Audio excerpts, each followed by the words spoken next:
নমস্কার, আমি তরুণ ঘোষ। গতকাল আমি বলেছিলাম যে এই রাষ্ট্রপতি সরানো নিয়ে এদের যে অভিযান সেটা আমি দেখতে চাই। আমি তো অনেক আগে রেকর্ড করছি, আমি তো বিদেশে বসে আছি, দেখতে চাই যে কতটা সফল হলো। এখন শেষে যে ছবি আমার কাছে এলো ভিডিও, তাতে দেখছি একেবারে ওদের তো হাউতাস করার মতো অবস্থা।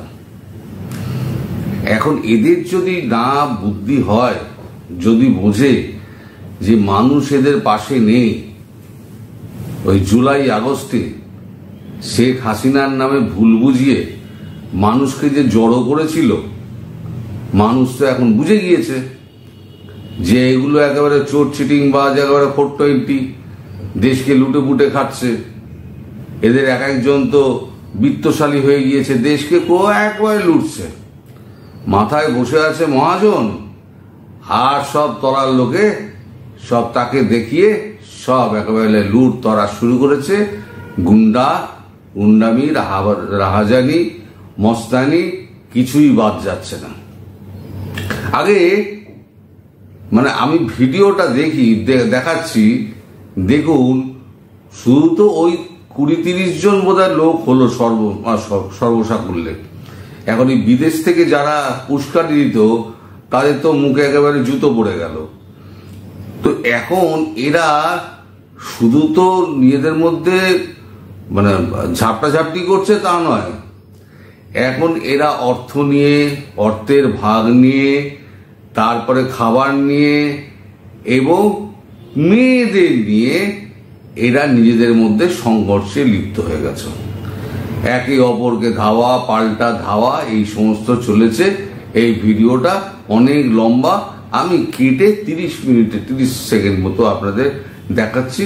আপনারা এই ভিডিওটা আগে দেখুন, তারপর আমি আবার আসছি।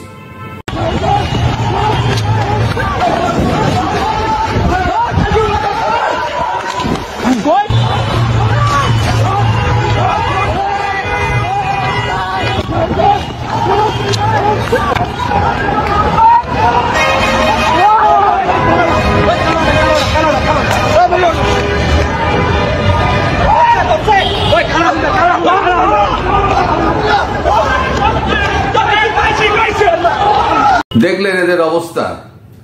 এরা হচ্ছে গিয়ে বর্তমান ছাত্র জনতা, ওই বৈষম্য বিরোধী। এই বৈষম্য বিরোধীদের এই কাজ করবে তিতি বিরক্ত সাধারণ মানুষ। এখন অপেক্ষা করছে কবে আওয়ামী লীগ ফিরে আসবে, এই অপেক্ষায়। আর আওয়ামী লীগের ফিরে আসার সমস্ত ক্ষেত্র তৈরি। এবার আপনারা বলবেন যে কি করে আপনি এত বড় কথাটা বলছেন, এই মুহূর্তে কোনো রকম এরকম আলামত তো দেখতে পাওয়া যাচ্ছে না যে আওয়ামী লীগ ফিরে আসছে। ফিরে আসবে তার একটাই কারণ হচ্ছে, যে জটগুলো ছিল সেই জটগুলো আস্তে আস্তে খুলে যাচ্ছে। আমি একটুখানি আপনাদের খোলসা করে বলি।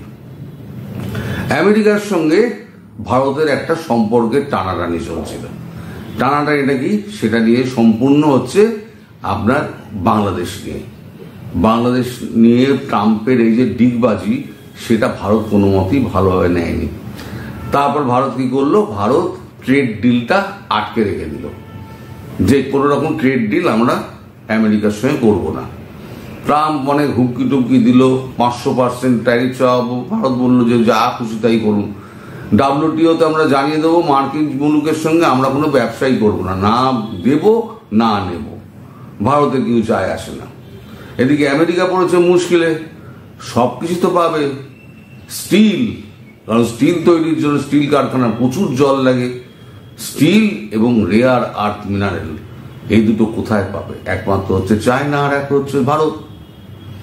এখন চায়না বলে দিয়েছে যে রেয়ার আর্থ মিনারেল আমি আমেরিকাকে দেব না, যতই বলুক দেব না। আর যে সমস্ত দেশকে আমি রেয়ার আর্থ মিনারেল দেব, সেই সমস্ত দেশ তাদের সঙ্গে আমার চুক্তি থাকবে যে তারা এই রেয়ার আর্থ মিনারেল আমেরিকাকে দেবে না। ফলে আমেরিকা ট্রাম্প গেছে ফেঁসে। এবার ট্রাম্পের ফেঁসে যাওয়া মানে ইউরোপিয়ান ইউনিয়ন ফেঁসে যাওয়া। আর রেয়ার আর্থ মিনারেল পাওয়া যায় এই এশিয়ার মধ্যে চীন ভারত, ভিয়েতনাম, মালয়েশিয়া, এরকম আরো দু একটা, কাম্বোডিয়া আরো দু একটা দেশ রয়েছে, সেখানে পাওয়া যায়। তা ভারত এখন তো যদি ট্রেড ডিলই না করে তাহলে রেয়ার আর্থ মিনারেল পাবে কোত্থেকে?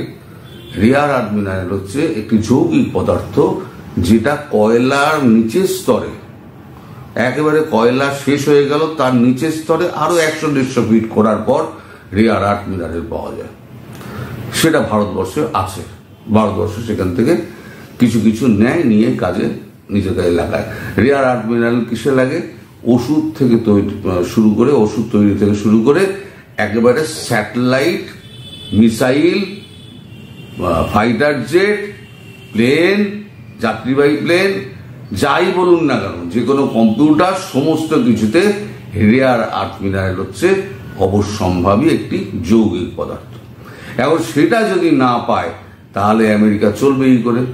ফলে আমেরিকাকে এখন 10 বছরের জন্য ভারতের সঙ্গে ট্রেড ডিল করতে গেলে আগে ডিফেন্স ডিল করতে হবে। ডিফেন্স ডিলটা হলো 10 বছরের সঙ্গে আমেরিকার কমপ্লিট হয়ে গেছে। সম্প্রতি জয়শঙ্করজি, আমাদের বিদেশমন্ত্রী, তিনি এই খবরটি জানিয়েছেন। ফলে এই যে ডিফেন্স ডিলটা হচ্ছে, এবং ডিফেন্স ডিলের মধ্যে এই বাংলাদেশের সম্পর্কটা কিন্তু জুড়ে রয়েছে, যে বাংলাদেশ সম্পর্কে ভারতের নীতি এবং আমেরিকার নীতি দুটোই কিন্তু সেম হবে। অর্থাৎ ভারত যা চাইছে আমেরিকা তাতে সহমত পোষণ করতে বাধ্য।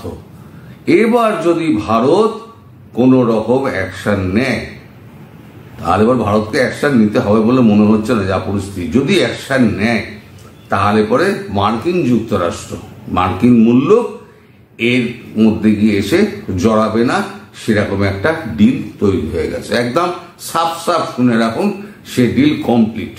ফলে যে কাঁটাটি ছিল সেই কাঁটাটি ভারতবর্ষ তুলে দিয়েছে। এখন রাস্তা পরিষ্কার। এখন এই যে আপনাদের জুলাই মাসে জুলাই আগস্টে যত বিপ্লব হলো, তখন তো সাধারণ মানুষ তো সঙ্গে ছিল, সবাই সঙ্গে ছিল। এখন তো সাধারণ মানুষ নেই। সাধারণ মানুষ এখন কি বলছে? আমরা তো জ্বলে পুড়ে মরে যাচ্ছি, এর আগের সরকারই আমাদের ভালো ছিল। তাহলে এখন যে মুরগির তা দেওয়ার ব্যাপারটা বলেছিলাম না, মুরগির তা দিয়ে এই যে সময়টা, যে বিষটা মানুষের মনে তৈরি করেছিল এই সমস্ত ইউনুস অ্যান্ড গং, সেই বিষটা কিন্তু জনগণের মন থেকে নেমে গেছে। জনগণ বুঝে গিয়েছে যে শেখ হাসিনা কি ছিলেন, আর বর্তমান এই যে উপদেষ্টা একটা অবৈধ সরকার, তারা কি। এই শুধু ইউনুস এবং তার যে সাঙ্গপাঙ্গ রয়েছে, তারা দেশটাকে লুটতে এসছে। এখন তাদের লোটা এমন জায়গায় পৌঁছেছে, অত্যাচার তো অত্যাচারের মাত্রা তো সেটা আর নতুন করে বলার কিছু নেই, আপনারা সবাই সবকিছু জানেন। এই যে কিরম টাকা পয়সা করেছে এরা। এবার দেখুন, এই যে জুলাই পরবর্তী আলাদিনের চিরাগ হাতে পেল মাংস মাসুদ, মোংলা মাসুদ 9 মাসে কোটিপতি। ওপরে একটা টিনের ছবি, চালাঘরের, সেই চালাঘরে সে বাস করত। তারপরে সে এত বড় একখানা বাড়ি হাঁকিয়েছে, বসে আছে। এরকম সবাই কিন্তু সার্জিস হাসনাত ফাসনাত সবাই এরকম করে নিয়েছে। কিন্তু মুশকিলটা হচ্ছে এই টাকাটা ভোগ করতে পারবে না। পরে বলছি।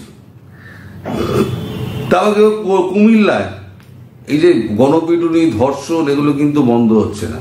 কুমিল্লায় গণপিটুনিতে একই পরিবারের নারী সহ 3 জনের মৃত্যু। মাকে মেরেছে, আর তার 2 ছেলেকে কুপিয়ে মেরে দিয়েছে। এক ছেলে এক মেয়ে বোধহয় কুপিয়ে মেরেছে, আর একজন মরণাপন্ন অবস্থায়। এটা মুরাদনগর থানায় হয়েছে। আচ্ছা, এই দেখুন, এই যে ছেলেটি হচ্ছে জনি দাস। এই জনি দাসকে অকারণে তুলে নিয়ে গেল, মামলা দিতে হবে। মানে আগে তুলে নিয়ে গিয়ে আগে মামলা দাও, মানে গ্রেপ্তার হওয়ার আগে মামলা দিতে হবে। মামলা দিয়ে তারপরে গ্রেপ্তার করতে হবে। এবার তার বাবা যখন খবর পেয়ে যখন গেছেন, থানায় গেছেন, ছেলের হাত পড়া অবস্থা দেখে বাবা স্ট্রোক করে ওখানেই মারা গেছেন। তাতে এদের কেউ যায় আসে না। এইখানে পুলিশ কি করবে? পুলিশকে তো কান ধরে ওঠা বসা করাচ্ছে। সে ভিডিও আমার কাছে এসছে, আমি আর লাগাইনি, কারণ এমনিতেই পুলিশের মনোবল এমন ভেঙে গিয়েছে, এই ভিডিও আর লাগিয়ে তাদের মনোবলকে আমি আর দুর্বল করব না। এইখানে দেখুন, পাটগ্রাম থানায় হামলা চালিয়েছে সাজাপ্রাপ্ত 2 আসামি, ছিনতাই, পুলিশ সহ আহত 25। থানা পুরো ভাঙচুর করে একবারে উল্টো 12টা বাজিয়ে দিয়েছে। মানে এরা হচ্ছে অত্যাচারী গ্যাং।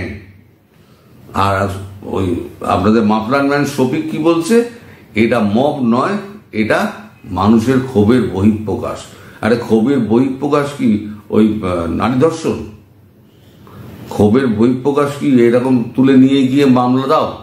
এটা ক্ষোভের বহিঃপ্রকাশ? ওটা একেবারে চূড়ান্ত চিটিংবাজ। 420 নাম্বার 1। সব থেকে ভালো লিখেছেন আমাদের ওই বরখাস্ত ম্যাজিস্ট্রেট উর্মি। তিনি একটা পোস্ট করেছেন, পোস্ট করে তিনি লিখেছেন যে সাংবিধানিক ভিত্তিহীন অন্তর্বর্তী সরকারের প্রধান উপদেষ্টা বলেছেন রিসেট বাটন পুশ করা হয়েছে, অতীত মুছে গেছে। রিসেট বাটন ক্লিক করে দেশের সব অতীত ইতিহাস মুছে ফেলেছেন তিনি। এতই সহজ? কাউন্টডাউন শুরু হয়ে গেছে আপনার মহাশয়। তবে একটা বিষয় আপনাকে ধন্যবাদ জানাতেই হয়, তুমি কে আমি কে, রাজাকার রাজাকার। অর্থাৎ রাজাকার কারা? রাজাকার হলো এই যারা এখন বসে আছে। এরা পরিষ্কার করে দিয়েছে, তাদের চরিত্রটা পরিষ্কার করে দিয়েছে। পরিশেষে আমি আপনাদের বলবো, আমি আপনাদের একটা ভিডিও দেখিয়ে আমি শেষ করব। এই ভিডিও দেখিয়ে শেষ করার কারণ হচ্ছে, ভিডিওটা যেমন মজাদার তেমনি হচ্ছে অর্থবহ। অর্থবহ এই কারণে যে এই যে উপদেষ্টা মন্ডলী, অবৈধ সরকার ফরকার রয়েছে, প্রধান থেকে শুরু করে যারা যারা আছে না, এদের থেকে না এই ভিডিওতে যাদেরকে দেখবেন তারা কিন্তু অত্যন্ত বুদ্ধিমান। ওই ভিডিওতে আমি দেখিয়ে আমি শেষ করব, তাহলে আপনারা বুঝে যাবেন আমি কি বলতে চাইছি এবং আপনারা সেটা পরিষ্কার বুঝে যাবেন।